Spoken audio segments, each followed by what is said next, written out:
guys, we got to talk about Affirm. Holy smokes. So yesterday, guys, in my video, I explained how the earnings were coming up after market yesterday, and the stock was trading at that point around $80.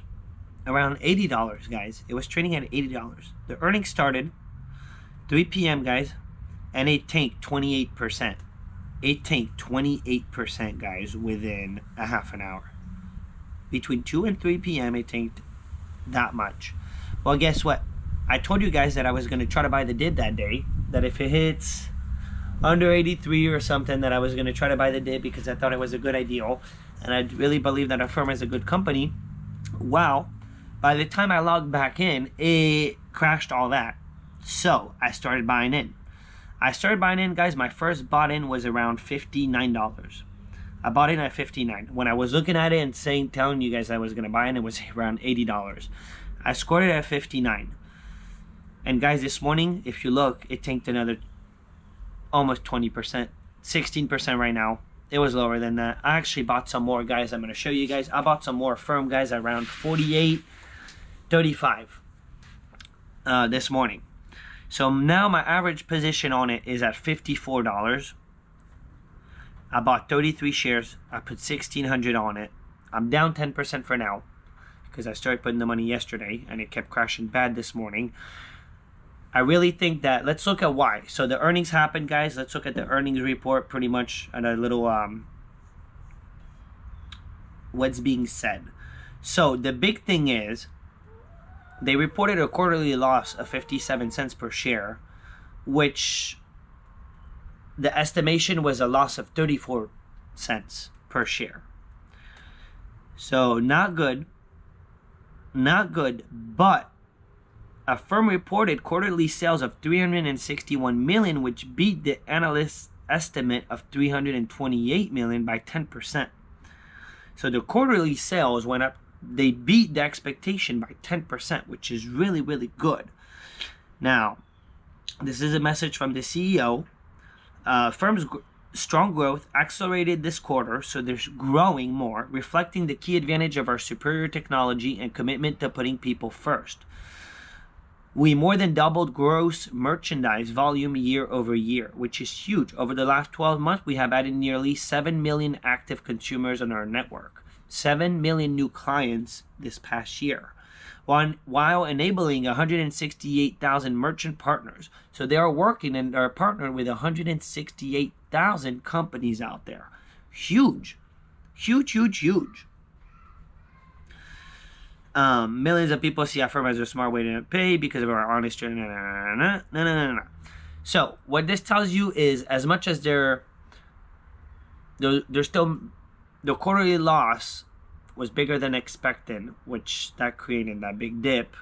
They're not doing that bad. It's not a company that's doing that bad. And it's also, what we do know is it's a company that works for major companies. Major companies. They have a big, they work for Amazon, Shopify, some of the biggest retailers out there, guys. Some of the biggest.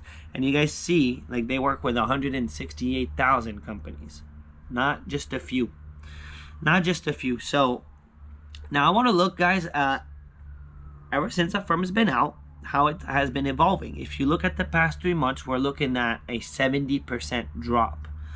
If we ever go back to where Affirm was on its peak, not even the ultimate peak, but this little peak, for example, it has hit, this might be the ultimate peak, 176.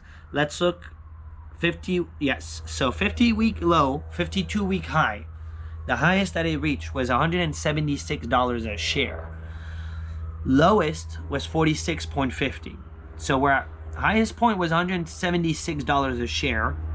My average cost is at $54, which tells you if we ever hit that point again, that's more than triple your money.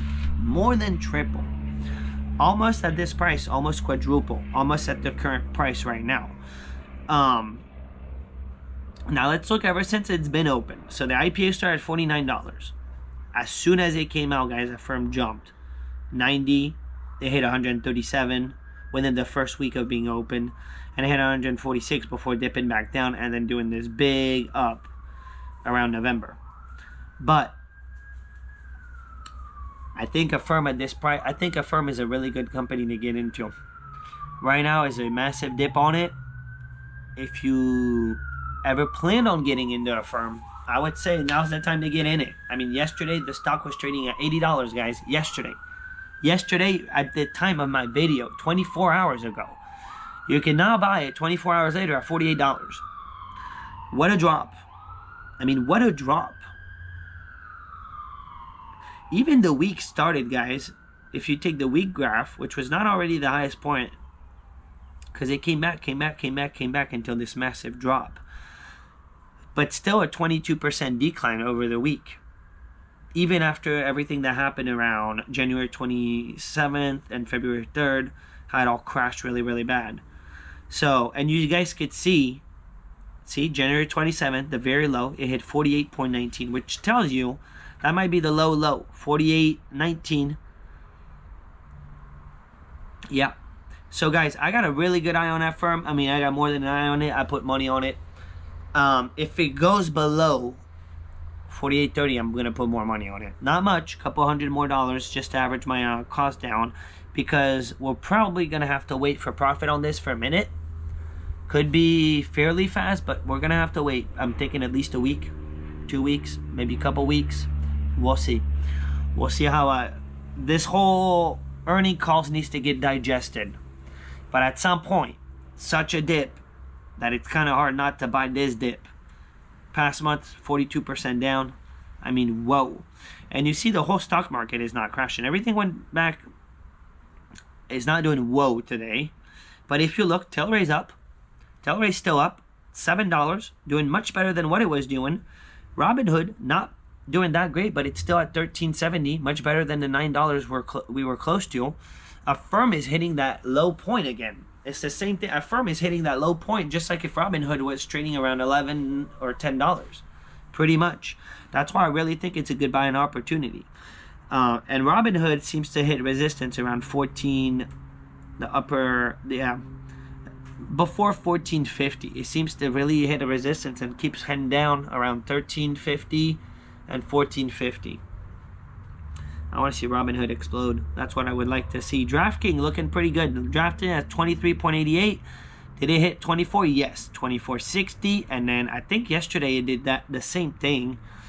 24.60. Yep. So that's a nice little resistance there around 24.60. If it hits it again, I'll sell a little bit of DraftKings. I'll sell a little bit of DraftKings. The reason why is I want to keep money available for potential big dips like just what had just happened on Affirm. You see Affirm is heading for that 48.30. I'm not going to put more money in until I see if it's going to hit some new lows, because you guys can see the graph from today. It has been hitting lower lows and lower lows and lower lows. Little bit of green and then it goes even lower. So we just hit a little bit of green. Is it going to go lower? If not, I'm happy with the position that I have right now. I'm in Affirm at a good average price. Guys, I'm not going to lie, I almost made a really big mistake yesterday and bought Affirm around $80. So glad that I did not. I was patient. I wanted to see what the earnings call were going to be. Thank gosh I didn't buy it. Thank gosh, I would have made a massive, massive mistake. And so good to see such a dip. So good to see such a dip, because I still think that even they're a little off on their earnings.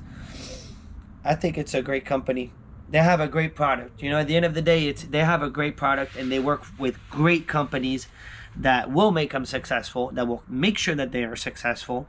And I really think that this is a buy at this price. Right now, Affirm at this point, this is my personal opinion. Guys, I'm no financial advisor, no financial expert. I'm struggling just like everyone else in this rough market right now. But we're trying, and we're trying our hardest and our best. And you know what? This is an opportunity right here. Especially if you're going long-term, you cannot go wrong here. If you're going short-term, make sure you're buying a severe dip on the short-term. But can't go wrong here. $48. It's heading under 30 cents. I'm telling you, it keeps hitting new lows, new lows. Got to be patient. Got to be patient with these dips. You can't buy, guys, like you got to be patient. Be patient, do your research right now, because the dips are happening, but there are reasons why. They're not happening out of nowhere. So you can't just buy the dip, buy the dip, buy the dip, you know? You got to know what you're getting into. Guys, subscribe to the channel, and I'm out. I'm out. Happy investing. I'll see you guys later. Booyah.